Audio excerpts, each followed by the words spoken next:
2024 आम चुनाव की तैयारियों में जुटी कांग्रेस में हुए संगठनात्मक फेरबदल। राहुल गांधी के करीबी दीपक बाबरिया को बनाया हरियाणा कांग्रेस प्रभारी। मौजूदा प्रभारी शक्ति सिंह गोहिल वापस भेजे गए गुजरात। शक्ति सिंह गोहिल को गुजरात कांग्रेस का अध्यक्ष बनाया गया है। सूत्रों के मुताबिक अगले 1-2 दिन में पार्टी कई और राज्य अध्यक्ष और प्रभारियों में फेरबदल कर सकती है। केंद्र में मोदी सरकार के 9 साल पूरे होने के मौके पर हो रहे कार्यक्रम के तहत केंद्रीय मंत्री अमित शाह की 4 राज्यों की यात्रा। 2 दिवसीय दौरे के दौरान गुजरात, महाराष्ट्र, तमिलनाडु और आंध्र प्रदेश में शाह करेंगे जनसभा। बीजेपी अध्यक्ष जेपी नड्डा आज आंध्र प्रदेश के तिरुपति में भगवान वेंकटेश्वर स्वामी मंदिर में करेंगे दर्शन। दोपहर 2 बजे तिरुचानूर में पार्टी कार्यकर्ताओं के साथ मीटिंग। शाम 4:30 बजे कालहस्ती में नड्डा की जनसभा। झारखंड राज्य छात्र यूनियन ने आज से 2 दिवसीय राज्यव्यापी बंद का ऐलान किया है। राज्य सरकार की नौकरियों में 100% आरक्षण की मांग को लेकर जेएसएसयू सहित विभिन्न संगठनों ने 48 घंटे का बंद बुलाया। पश्चिम बंगाल के मुर्शिदाबाद में पंचायत चुनाव नामांकन के दौरान हिंसा। टीएमसी और कांग्रेस कार्यकर्ताओं में झड़प। गोलीबारी में एक कांग्रेस कार्यकर्ता की मौत। उपद्रवियों पर काबू करने के लिए पुलिस ने भांजी लाठी। अमरनाथ यात्रा की सुरक्षा को लेकर हाई लेवल मीटिंग। गृह मंत्री अमित शाह की अध्यक्षता में हुई बैठक में जम्मू कश्मीर के एलजी मनोज सिन्हा, गृह सचिव और सेना अर्धसैनिक बलों के अधिकारियों ने की शिरकत। प्रवर्तन निदेशालय ने शियोमी टेक्नोलॉजी इंडिया लिमिटेड सहित 3 बैंकों को भेजा नोटिस। ईडी ने भारतीय विदेशी मुद्रा कानून के कथित उल्लंघन और 5,551 करोड़ रुपए की लेन देन को लेकर जवाब मांगा। राष्ट्रपति द्रौपदी मुर्मू अपनी पहली विदेश यात्रा से वापस स्वदेश लौट आई हैं। सूरीनाम और सर्बिया के दौरे से राष्ट्रपति द्रौपदी मुर्मू शुक्रवार देर रात दिल्ली लौटी। दिल्ली के मुख्यमंत्री अरविंद केजरीवाल ने गुजरात हाईकोर्ट में दायर की पुनर्विचार याचिका। पीएम मोदी के डिग्री विवाद में कोर्ट के आदेश के खिलाफ केजरीवाल के रिव्यू पिटीशन पर 30 जून को होगी सुनवाई। दिल्ली में बीजेपी महासचिवों की अहम बैठक हुई। बैठक में आगामी विधानसभा और लोकसभा चुनाव पर चर्चा हुई। साथ ही साथ सरकार के 9 साल को लेकर चल रहे कार्यक्रमों की समीक्षा भी। केंद्रीय सूचना प्रौद्योगिकी राज्य मंत्री राजीव चंद्रशेखर ने आरबीआई के पूर्व गवर्नर रघुराम राजन पर बोला हमला। कहा, रघुराम राजन ने गवर्नर रहते हुए देश की बैंकिंग और फाइनेंशियल सिस्टम को किया बर्बाद। कर्नाटक सरकार बीजेपी राज्य में आरएसएस और उससे जुड़े संगठनों को आवंटित सरकारी जमीनों की समीक्षा करेगी। राज्य की स्कूली पाठ्यक्रम में संघ प्रमुख हेडगेवार की जीवनी भी हटाई गई। हरियाणा में सत्तारूढ़ गठबंधन बीजेपी जेजेपी में दरार की खबरों पर डिप्टी सीएम दुष्यंत चौटाला का बड़ा बयान। कहा, फिलहाल हम साथ हैं। जिस दिन खटास होगी उस दिन मीडिया को सवाल पूछने की जरूरत नहीं पड़ेगी। हरियाणा के बीजेपी प्रभारी विप्लव देव ने शुक्रवार को मुख्यमंत्री मनोहर लाल खट्टर से मुलाकात की। विप्लव ने किसानों के मुद्दों सहित कई मुद्दों पर बात की। विप्लव ने राज्य के 5 निर्दलीय विधायकों से भी अलग अलग मुलाकात की। राज्य में बीजेपी जेजेपी के बीच दरार की खबरों पर पूर्व सीएम और कांग्रेस नेता भूपेंद्र सिंह हुड्डा ने ली चुटकी। कहा, ये ठाठ का गठबंधन था। ठाठ लेने के बाद अब तलाशे जा रहे हैं दूसरे रास्ते। महाराष्ट्र में सत्तारूढ़ बीजेपी और शिंदे गुट वाली शिवसेना में दरार के संकेत।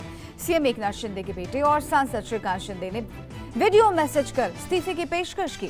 कल्याण सीट पर बीजेपी की कथित दावेदारी से नाराज। मणिपुर हिंसा की जांच के लिए 10 सदस्यीय एसआईटी गठित। सीबीआई ने डीआईजी रैंक के अधिकारी की अध्यक्षता में गठित की विशेष जांच दल। मणिपुर में जारी जातीय हिंसा को लेकर केंद्रीय जांच एजेंसी ने दर्ज की एफआईआर। 6 एफआईआर दर्ज की गई और अधिकारियों के मुताबिक 5 केस आपराधिक साजिश के हैं और 1 सामान्य साजिश। उत्तर पूर्वी राज्य मणिपुर में जारी है हिंसा। शुक्रवार को 3 लोगों की हत्या कर दी गई। राज्य में 3 मई से शुरू हुई हिंसा में अब तक 100 से ज्यादा लोगों की मौत हो चुकी है और 310 लोग जख्मी हैं।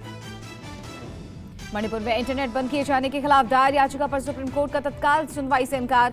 2 लोगों ने राज्य में 3 मई से इंटरनेट सेवा बैन किए जाने के खिलाफ अपील की थी। एनसीपी अध्यक्ष शरद पवार को मिली धमकी। सुप्रिया सुले ने दी जानकारी। कार्रवाई को लेकर एनसीपी के एक प्रतिनिधिमंडल ने मुंबई पुलिस कमिश्नर से मुलाकात की।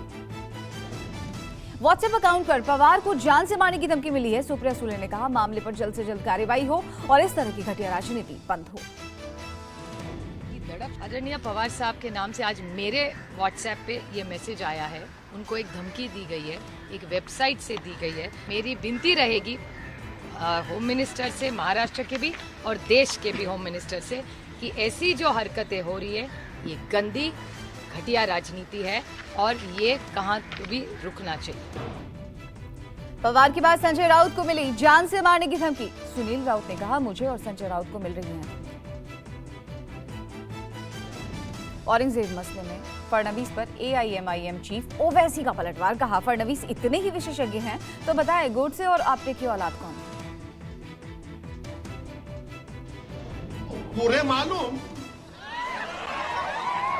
कौन किसकी औलाद है, आपको मालूम? मेरे को नहीं मालूम था, इतने एक्सपर्ट है आप। तो फिर ये गोडसे की औलाद कौन है बोलो हमको, ये आपटे की औलाद कौन है हमको बोलो। औरंगजेब की औलादों को लेकर फडणवीस ने दिया था बयान। कहा था कि महाराष्ट्र के कुछ जिलों में औरंगजेब की औलादें पैदा हुई हैं जो औरंगजेब की फोटो दिखाते हैं, स्टेटस लगाते हैं। मागे कोण आहे? अचानक औरंग्याच्या एवढ्या औलादी या महाराष्ट्रामध्ये कुठनं पैदा झाल्या याचा शोध आपल्याला लावावा लागेल। याच्या पाठीमागे कोण आहे हे देखील लावावं लागेल। फडणवीस के बयान पर संजय राउत ने बोला हमला। कहा, औरंगजेब पर राजनीति हो रही है, बजरंग बली का जादू नहीं चला तो औरंगजेब की बात कर रहे हैं। दिल्ली बीजेपी के नए दफ्तर का शिलान्यास। जेपी नड्डा ने कार्यालय का किया भूमि पूजन और शिलान्यास। इस दौरान दिल्ली के सभी सांसद रहे मौजूद। 37 साल बदला जाएगा दिल्ली बीजेपी का दफ्तर। बीजेपी 2025 दिल्ली विधानसभा चुनावों का बिगुल नए दफ्तर से ही फूकेगी। जेपी नड्डा ने केजरीवाल पर साधा निशाना। जेपी नड्डा ने कहा, केजरीवाल ने दिल्ली को ब्लैक स्पॉट बनाया, स्कूल के सामने शराब की दुकानें खोल दी। इसलिए दुनिया के नक्शे में जहां भारत बहुत ब्लैक स्पॉट बना है, दुख के साथ कहना पड़ता है कि दिल्ली केजरीवाल के नेतृत्व में ब्लैक स्पॉट बन गया है। मध्य प्रदेश के सीएम शिवराज सिंह चौहान ने मुख्यमंत्री लाडली बहना योजना के तहत राज्य के स्तरीय फंड ट्रांसफर कार्यक्रम में हिस्सा लिया और वीडियो कॉन्फ्रेंसिंग के जरिए भोपाल में बैठक की। केंद्रीय स्वास्थ्य मंत्री मनसुख मंडाविया का बड़ा बयान सामने आया है। मोदी सरकार ने 60 करोड़ लोगों को मुफ्त में इलाज देकर नया पैमाना गढ़ा। 12 करोड़ परिवारों को दिया जा रहा है मुफ्त इलाज। ओडिशा ट्रेन हादसे के बाद अब तक 661 पीड़ितों को दिया गया मुआवजा। 22 करोड़ रुपए वितरित किए गए। सीबीआई और सीआरएस की दोनों टीमें जांच में जुटी। महिलाओं के लिए पहली हज उड़ान मल्लपुरम के करीपुर से शुरू हुई है और केंद्रीय राज्य मंत्री जॉन बार्ला ने विशेष उड़ान को झंडे दिखाकर रवाना किया। हरिद्वार ऋषिकेश के मंदिरों में ड्रेस कोड लागू। अमर्यादित कपड़ों में नहीं मिलेगी एंट्री। मंदिरों के बाहर पोस्टर लगाए गए। सुप्रीम कोर्ट में दिल्ली में बाइक सर्विस पर लगी रोक पर अब सोमवार को सुनवाई। दिल्ली सरकार ने 1 महीने में बाइक सेवा को लेकर पॉलिसी बनाने का दिया भरोसा। सोमवार तक कोर्ट ने केंद्र से मांगा जवाब। प्रयागराज में माफिया अतीक अहमद से छुड़ाई गई जमीन पर बने आशियाने का शुक्रवार को लॉटरी ड्रॉ निकाला गया और लकी ड्रॉ में दिव्यांगों, बुजुर्गों, एससी ओबीसी वर्ग को मकान मिले। 76 फ्लैट के लिए 6030 लोगों ने किया था आवेदन। महिला सुरक्षा के संदेश के साथ साइकिल से देश की यात्रा पर निकली साइकिलिस्ट आशा मालवीय। आशा अब तक 21 राज्यों का दौरा कर चुकी है। महिलाओं के लिए देश को सुरक्षित बनाना उनका लक्ष्य है। लखनऊ कोर्ट में शुक्रवार को हुआ गैंगस्टर संजीव जीवा की हत्या का सीन रिक्रिएशन।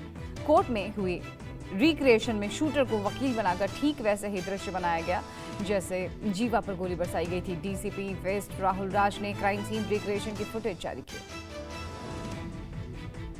संजीव जीवा गोलीकांड में यूपी पुलिस का बड़ा खुलासा। शूटर विजय को बहराइच से बंदूक मिली और हत्या के लिए 1 करोड़ की सुपारी दी। मुंबई के सरस्वती मर्डर केस में पुलिस कर सकती है क्राइम सीन रिक्रिएट। आरोपी मनोज को 14 दिन की पुलिस कस्टडी। आरोपी ने दावा किया है कि सरस्वती ने सुसाइड किया था। यूपी के औरैया में 50 किलो जानी लूट मामले में थाना प्रभारी और दारोगा गिरफ्तार। मंगलवार 6 मई को हुई थी लूट। 2 जिलों के एसपी ने संयुक्त छापेमारी में वर्दीधारी लुटेरों को पकड़ा है। यूपी के बाराबंकी में डीजे पर गाने को लेकर भिड़े 2 बारातों के लोग।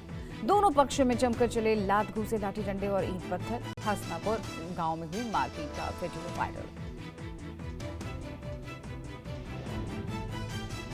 झारखंड के धनबाद में शुक्रवार को बड़ा हादसा। अवैध कोयला खनन के दौरान धंसी जमीन में 3 लोगों की मौत और हादसा भोंपरा थाने के एटी देव प्रभा आउटसोर्सिंग में हुआ।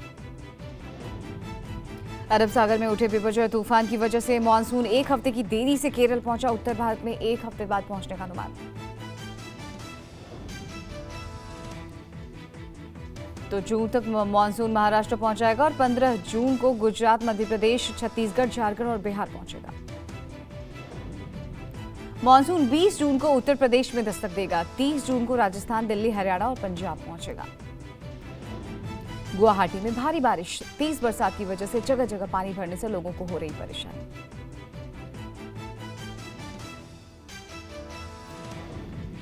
अमेरिकी राष्ट्रपति जो बाइडेन के बेटे हंटर बाइडेन की प्राइवेट तस्वीरें लीक। हंटर की ड्रग्स लेते विषयों के साथ मस्ती करने सहित फैमिली फोटोज उनके लैपटॉप से एक दक्षिणपंथी समूह मार्को पोलो ने पब्लिश की। चीन अमेरिका की जासूसी के लिए नया स्पाई केंद्र खोलने की तैयारी में है। अमेरिकी खुफिया एजेंसी ने किया खुलासा। चीनी स्पाई केंद्र फ्लोरिडा से 100 मील दूर क्यूबा के एक द्वीप पर बना सकता है। रूस के राष्ट्रपति पुतिन ने ऐलान किया है कि जुलाई में बेलारूस में न्यूक्लियर वेपन की तैनाती हो जाएगी। बेलारूस में 7 से 8 जुलाई से सामरिक परमाणु हथियारों की तैनाती। वर्ल्ड टेस्ट चैंपियनशिप के तीसरे दिन भी ऑस्ट्रेलिया का पलड़ा भारी। पहली पारी में 173 रनों की लीड लेने वाली कंगारू टीम की कुल बढ़त 296 रन। भारत की पहली पारी 296 रनों पर ही सिमट गई। भारत की ओर से रहाणे ने 89 और शार्दुल ठाकुर ने 51 रनों की जुझारू पारी खेली है। ऑस्ट्रेलिया दूसरी पारी में 123 रन पर गंवाए 4 विकेट। भारत के पूर्व कप्तान सौरव गांगुली ने WTC में टीम इंडिया की खराब परफॉर्मेंस के बीच बड़ा बयान दिया है। गांगुली ने कहा कि टीम को अभी ऋषभ पंत की कमी बेहद खल रही होगी। पाकिस्तान के पूर्व बल्लेबाज बासित अली ने WTC फाइनल मुकाबले में ऑस्ट्रेलियाई खिलाड़ियों पर बॉल टेम्परिंग का आरोप लगाया है। बासित ने कहा कि उन्हें ताज्जुब है कि टीम इंडिया और टीम मैनेजमेंट ने इस पर ध्यान ही नहीं दिया।